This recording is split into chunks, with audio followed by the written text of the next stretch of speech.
매일의 삶이 예배여야 합니다라는 제목의 말씀을 가지고 함께 은혜 받기를 원합니다. 목회 데이터 연구소에서 2024년 데이터를 발표했는데 그 중에 하나가 대한민국 속에서 기독교인 수가 얼마나 되느냐라고 그런 데이터를 냈는데 828만 명, 인구 대비 16%라고 그렇게 이야기를 합니다. 많이 줄었어요. 안타까운 소식은 2050년이 되면 아마 이 숫자가 11%대로 줄어들 것이다. 그러니까 한 500만 명 안쪽으로 줄어들 것이다 라고 이야기를 합니다. 그만큼 목회자의 수도 더 줄어들 것이고 교회가 점점 더 쇠퇴할 것이다 라는 안타까운 소식을 데이터로 제출을 했습니다. 그런데 한편으로는요, 저는 이런 생각을 했습니다. 대한민국 안에 828만 명의 기독교인이 있어요. 다시 말해서 10명 중에 몇 프로가요? 100명 중에 몇 명이 그리스도인이에요? 16명이 그리스도인이라는 거예요. 여러분, 오늘 이 시간 조문을 열고 나가서 만나는 100명의 사람들 중에 16명이 그리스도인이에요. 그렇다면 여러분, 그 정도의 수라면 하나님께서 소돔 고모라에서 의인 10명을 선택하시면 10명이 있으면 그 나라를 멸하시지 않는다고 말씀하셨는데, 올바른 그리스도인, 그 그리스도인이 828만 명이 있다면 여러분, 이 나라가 과연 이럴까? 과연 이런 어려운 가운데 있을까라는 그런 생각을 떨쳐버릴 수가 없습니다.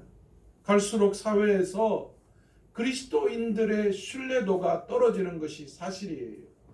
옛날에는요, 예수쟁이 하면서 예수 믿는 사람들을 어떻게 했습니까? 놀림처럼 그렇게 이야기했지만 그 예수쟁이라는 소리 속에는 어떤 말이 포함되어 있어요? 뭔가 세상 사람들과는 다르게 살아간다라는 의식이 그 예수쟁이라는 호칭에 포함되어져 있었습니다. 그런데 오늘날 아니에요.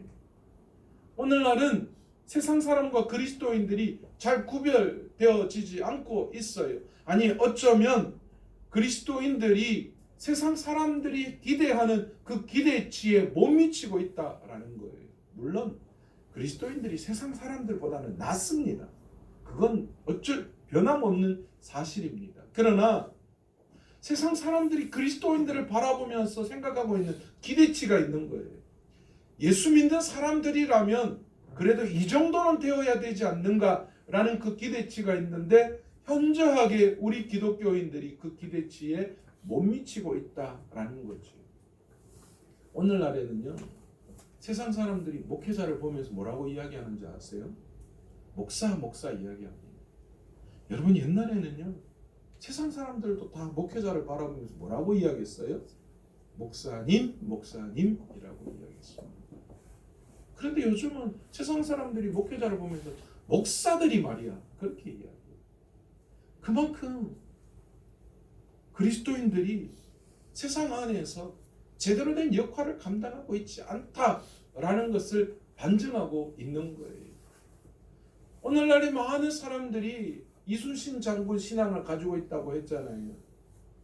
교회를 다니는데 서로가 교회 다니는 걸 알면 깜짝 놀래요. 네가 교회 다녔나? 무슨 뜻이에요? 야, 나는 그럴 줄 몰랐는데 네가 교회 다녔단 말이야. 교회를 다닌 그런 모습이 나타났구나가 아니라, 야, 넌 평상시에 교회 다녔는지 전혀 몰랐는데 교회를 다녔었구나 라는 그런 이미지로 오늘날 세상 사람들에게 다가온다라는 것이지요. 신앙이 그야말로 예배당 안에서만 유효하고 실질적인 우리의 삶 속에서는 전혀 어떻다라는 거예요? 그리스도인다운 삶을 우리가 살아가지 못하고 있다라는 것을 나타내고 있는 말씀입니다. 여러분, 그런데요, 이게 멀리 갈 것도 없어요. 우리들 가정 안에서 저와 여러분들은 누군가의 아버지와 어머니, 또 누군가의 남편과 아내, 누군가의 자녀, 누군가의 부모라는 것이지요. 그런데 과연 우리는 그들 속에서 그리스도인다운 모습을 과연 그들을 통하여 보이고 있냐라는 거예요. 내 남편, 내 아내에게 내가 과연 그리스도인이었느냐라는 거죠. 내 자녀들에게 나는 과연 그리스도인이었냐라는 거예요. 내 부모 앞에서 나는 과연 그리스도인의 자녀였느냐라는 것을 우리 스스로가 한번 되물을 수 있어야 합니다. 저도 나도라 괜찮다. 목사님 이야기가 꿀처럼 단데 어떡하겠어요. 괜찮아.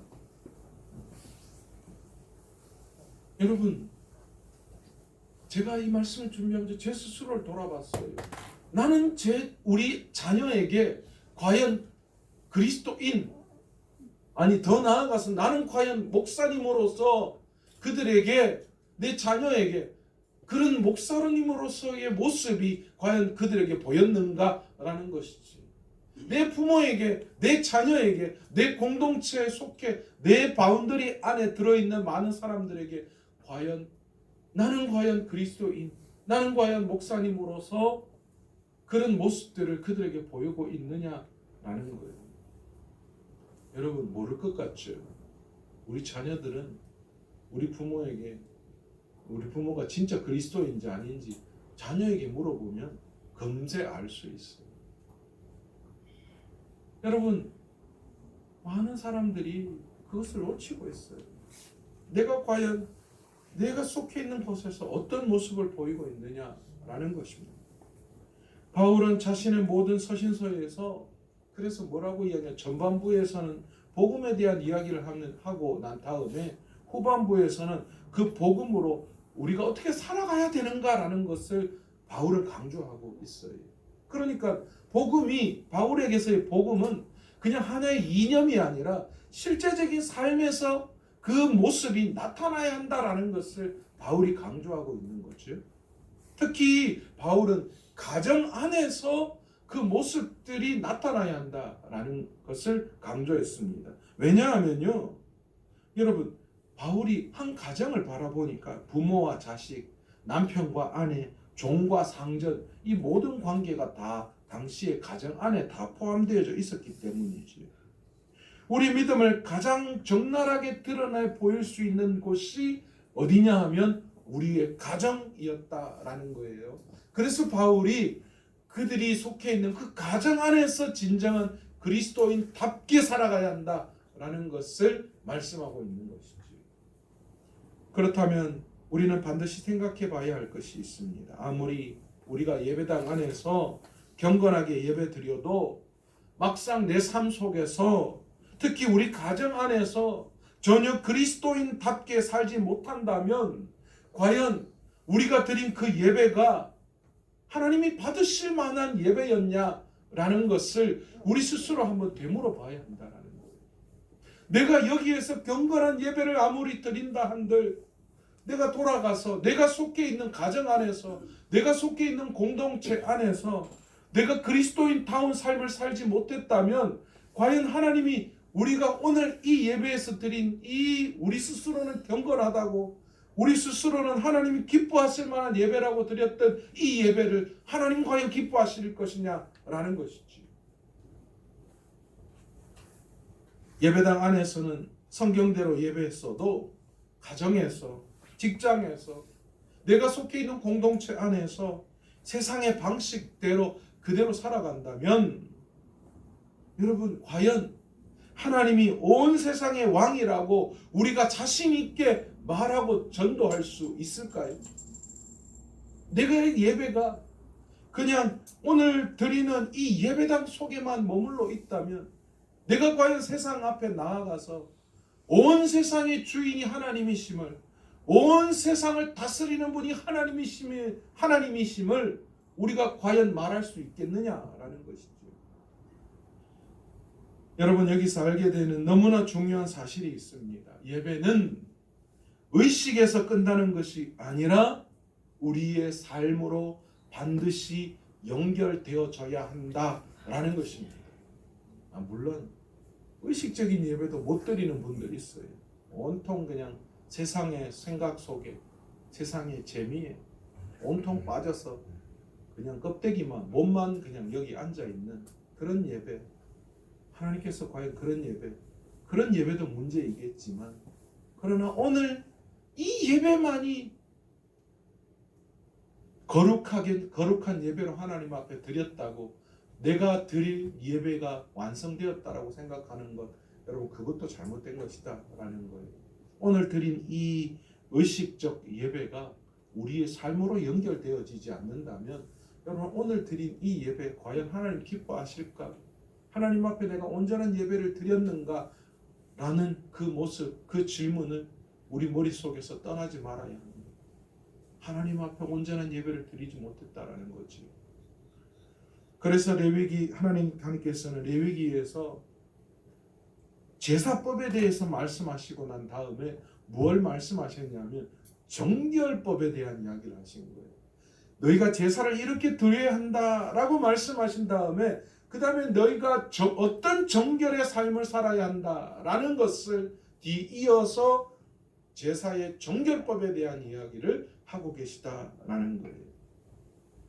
지난주까지 우리는 구약의 5대 제사를 살펴보면서 제사의 가장 기본되어지는 여러 가지 것들에 대해서 우리가 함께 말씀을 나누었습니다.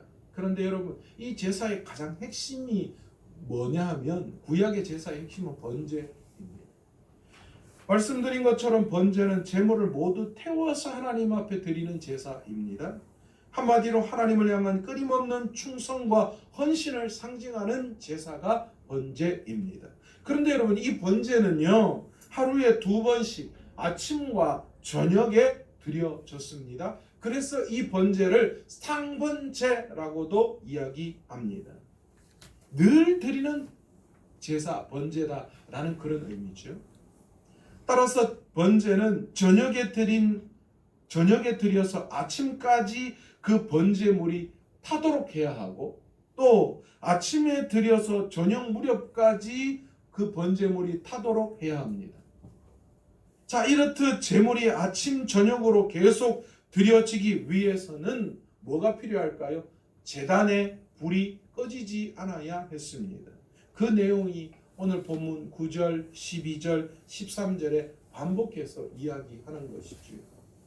그런데 지금처럼 가스레인지 틀듯이 탁 틀면 불이 확 나오고, 그냥 요즘은 하이라이트입니까? 전기로 그냥 탁 할 수 있는 그런 것도 아니잖아요. 옛날엔 다 뭐였어요? 나무에 불 붙여서 그 불로 모든 것을 태워야 했습니다. 그러니까 이 불 관리하는 것이 상당히 힘들었어요. 조금만 방심해도 그냥 불이 꺼지고 마는 것이지요.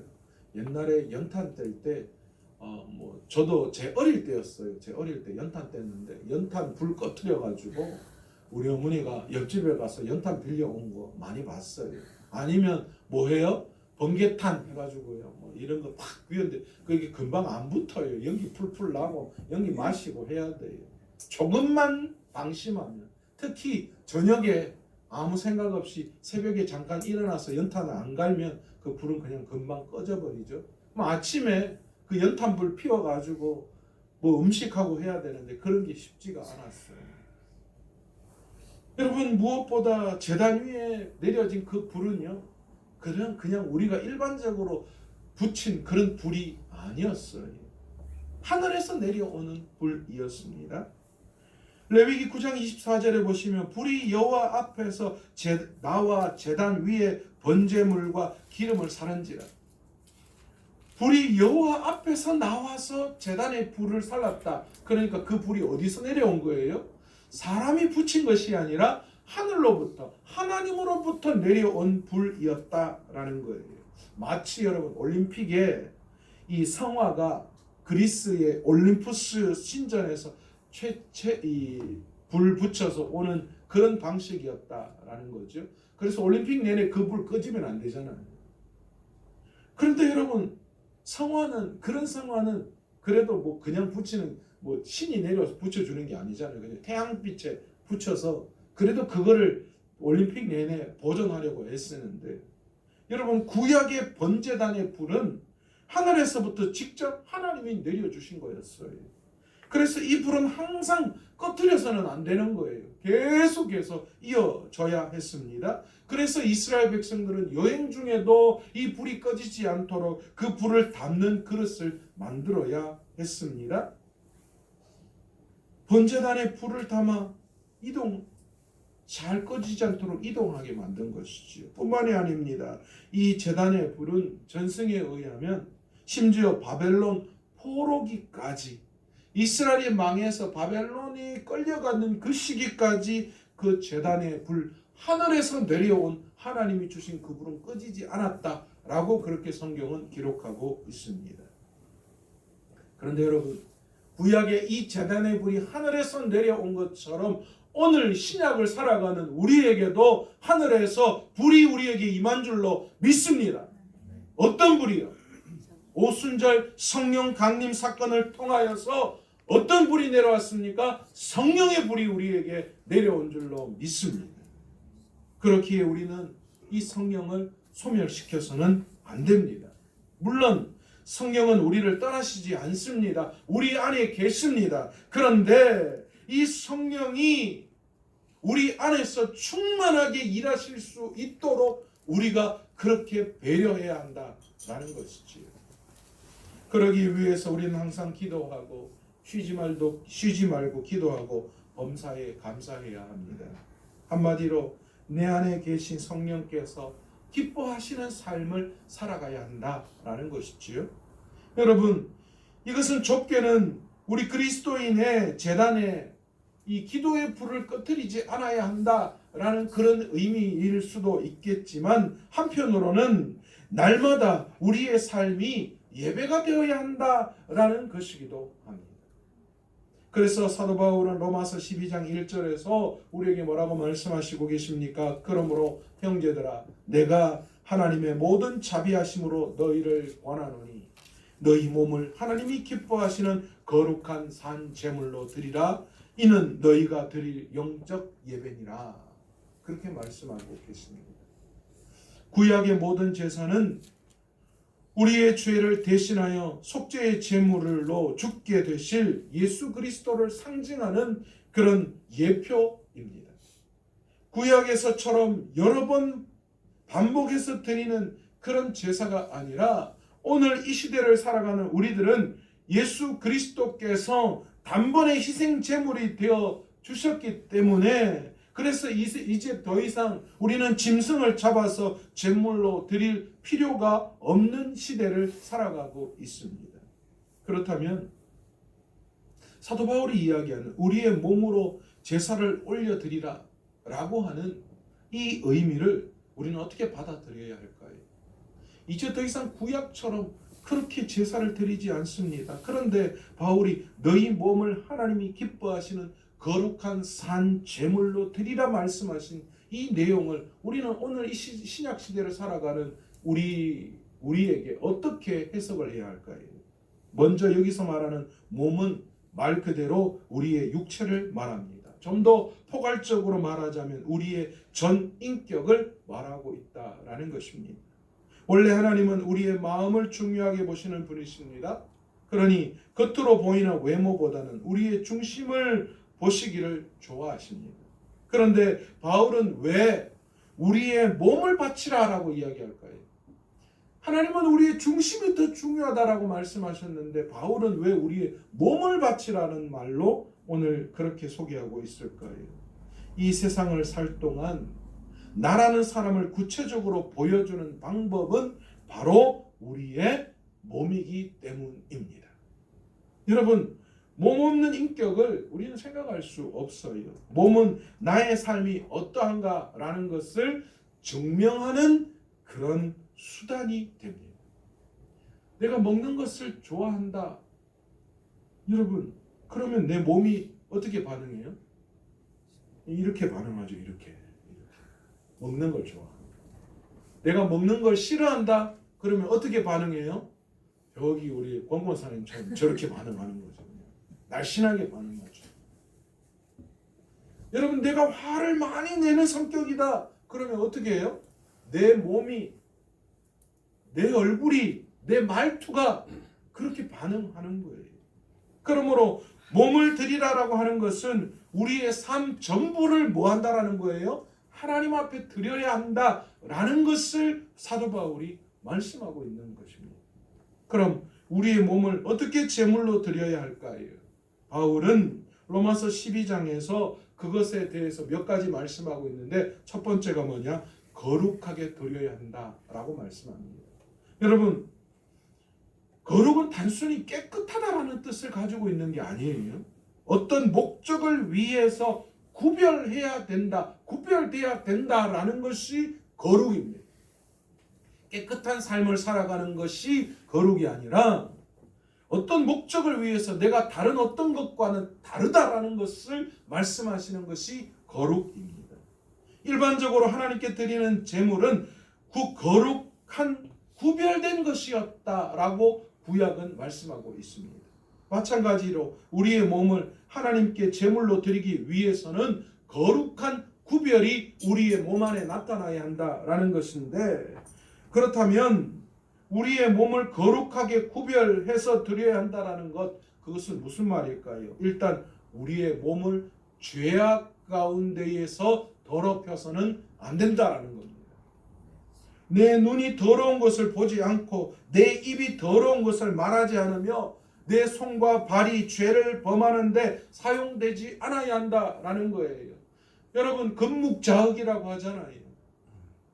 죄악 가운데 빠져 있으면 여러분, 우리가 모르는 사이에 죄악이 우리 속 깊은 곳으로 침투해 들어와요.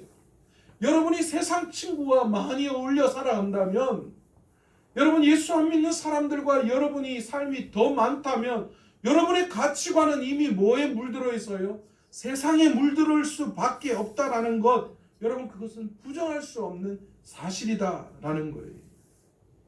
사도 바울은 그래서 이렇게 이야기하는 거예요. 너희의 삶이 구별되어져야 한다. 거룩하게 구별되어져야 한다. 우리의 몸이 죄악 가운데 더럽히지 않도록 너희가 세상 가운데에서 구별되어야 한다라는 겁니다. 내 모든 삶이 하나님께 드려지는 제물처럼 구별되어져야 한다라는 거예요. 두 번째로 산 제물로 드려야 합니다. 구약 시대에는 제단 위에 제물을 올려놓을 때에 어떻게 올려놓냐? 그냥 죽여서 던져놓는 것이 아니었습니다. 성경은 반드시 뭘 해야 한다라고 말하냐면 각을 떠야 한다라고 말합니다. 죽은 제물, 피 흘리는 제물이 바쳐지는 것입니다. 그런데 바울은 우리의 몸을 산 제물로 드릴 것을 말씀하고 있어요. 그러면 어떻게 우리가 그럼 산채로 각 떠가지고 하나님 앞에 매 제사 때마다, 예배 때마다 그렇게 드려지는 겁니까? 아닙니다. 살아있는 동안 우리의 몸을 계속해서 하나님 앞에 드려야 한다라는 거예요. 구약의 제물은 한 번 드리고 나면 그것으로 끝이었습니다. 하지만 우리의 몸은 날마다 매 순간 우리의 생명 다하는 그 순간까지 하나님 앞에 거룩하게 드려져야 한다라는 것입니다. 신앙의 선배들 가운데 귀하게 순교하신 분들이 참 많습니다. 그 신앙의 유산이 한국교회의 밑거름이 된 것이 틀림없는 사실입니다. 그런데 여러분, 저는 한번 그런 생각을 하게 됐습니다. 생각을 해본 적이 있습니다. 여러분, 순교보다 더 어려운 게 있습니다. 날마다 나를 죽이는 겁니다. 날마다 그리스도인답게 살아가는 거예요. 여러분, 한순간 한번 내가 신앙의 고백을 통하여 죽음을 맞이한다. 어쩌면 여러분 그거 쉬울 수 있어요. 그러나 내 긴 인생 동안 끝까지 내가 신앙을 지키면서 살아간다라는 거, 그 속에서 날마다 복음 때문에 날마다 나를 죽이고 예수로 살아간다라는 거, 여러분 그건 정말 한순간 죽음을 맞이하는 신앙의 결단보다도 훨씬 더 어려운 선택일 수 있습니다. 날마다 제물이 되는 것이 여러분 어쩌면 더 우리에게 훨씬 더 어려운 거예요. 무엇보다 내가 거룩한 산 제물이 된다는 것은 윤리적이고 도덕적으로 깨끗한 삶을, 하나님 보시기에 흡족한 삶을 날마다 살아가는 거예요. 우리 그리스도인들이 불신자들의 도덕 수준에도 미치지 못하는 것 때문에 오늘날 우리가 이렇게 그리스도인, 기독교인들이 욕을 먹고 있잖아요. 그런데 하나님은 더 본질적인 것을 원하십니다. 몸으로 제물이 된다는 것, 그것은 한마디로 날마다 내가 죽어야 한다라는 것을 말씀하고 계시기 때문입니다. 예수님도 말씀하셨어요. 누구든지 나를 따라오려거든 자기를 부인하고 자기 십자가를 지고 나를 따를 것이니라 분명히 말씀하셨죠. 자기를 부인한다는 것, 자기 십자가를 진다는 것이 무엇을 말하느냐? 내가 죽는 거예요. 나를 죽이는 것이죠. 나를 제단 위에 제물로 날마다 하나님 앞에 드리는 겁니다. 왜냐하면 내가 살면 살수록 여러분 우리는 절대 행복할 수 없기 때문입니다. 내가 하나님 앞에 그 하나님의 제단 앞에 내가 죽을 때에 내 세상의 욕심과 욕망이 하나님 앞에 다스려질 때에 비로소 내가 행복해지는 거예요.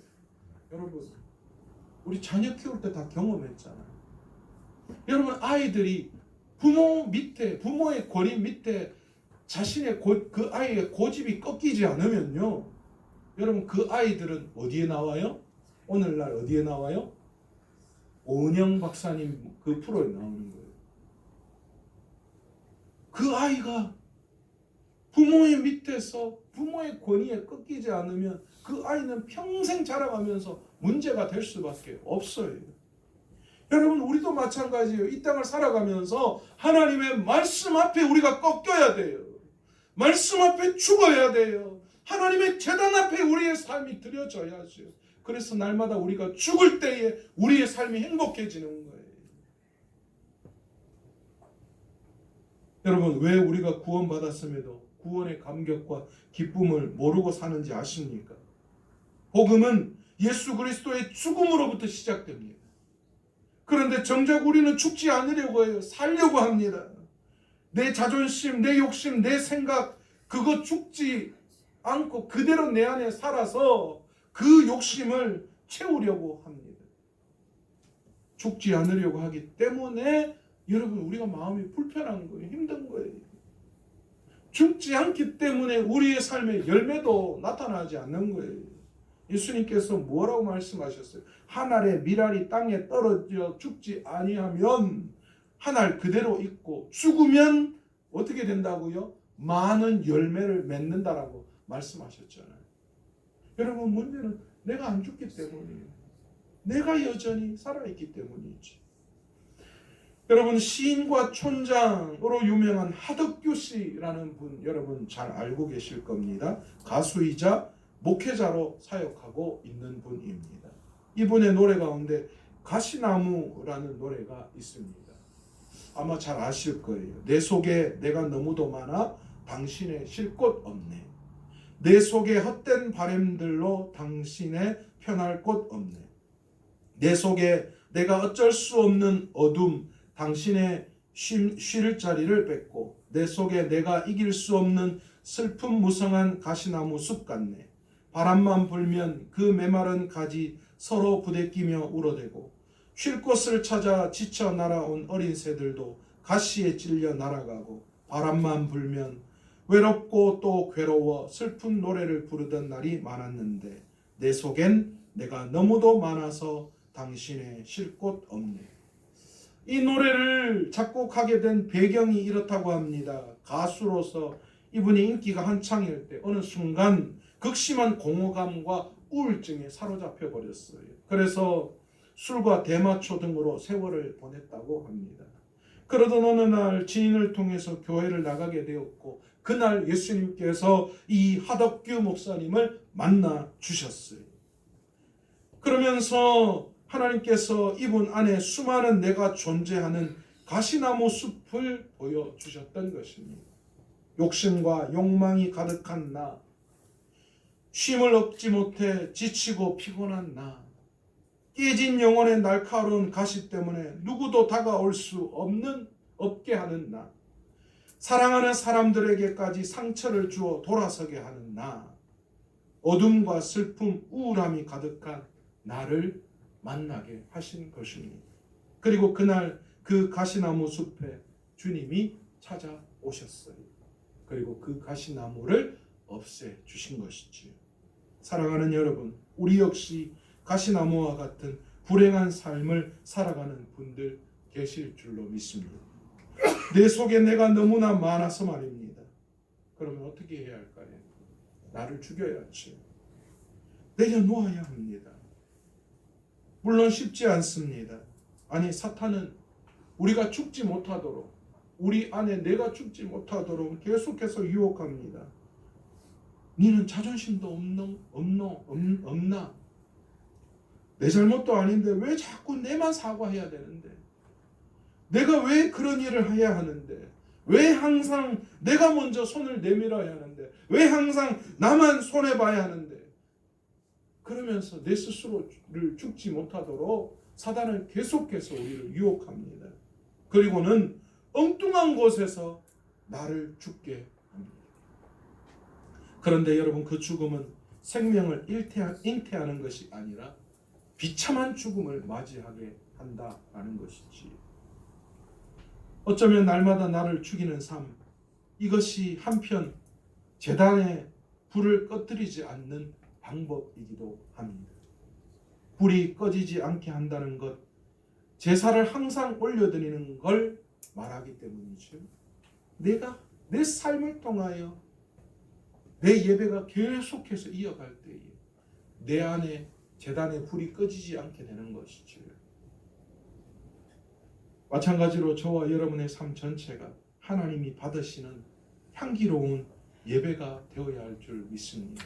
내 제단의 불이 꺼지지 않고 내가 드려지는, 내가 타는, 내가 죽는 그 향기가 하나님 앞에 올려드리는 그런 날마다 삶으로 이어지는 예배가 되어야 할 줄로 믿습니다.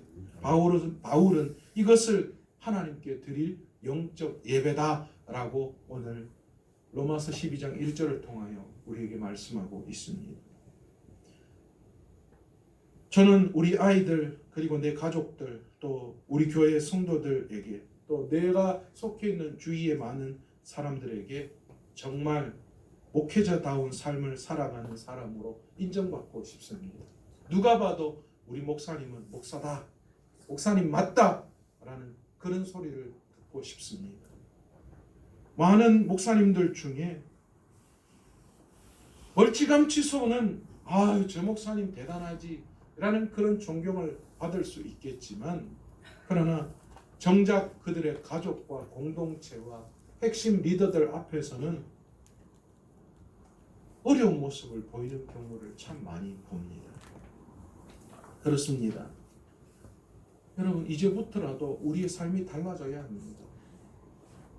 여러분, 이제부터라도 다른 사람들은 몰라도 내 가족, 내 주위의 사람들, 내가 속해 있는 그 공동체 안에 있는 사람들 앞에서 내가 부끄러운 그리스도인이 되지 않아야 하는 줄 믿습니다. 그리스도인이라고 말을 하면서도 그런 삶과는 동떨어진 삶을 살아간다면, 내가 오늘 이 예배에 참석해서 내가 예배를 드렸다 한들 그 예배를 과연 하나님이 기뻐하시는 예배냐라는 것이죠.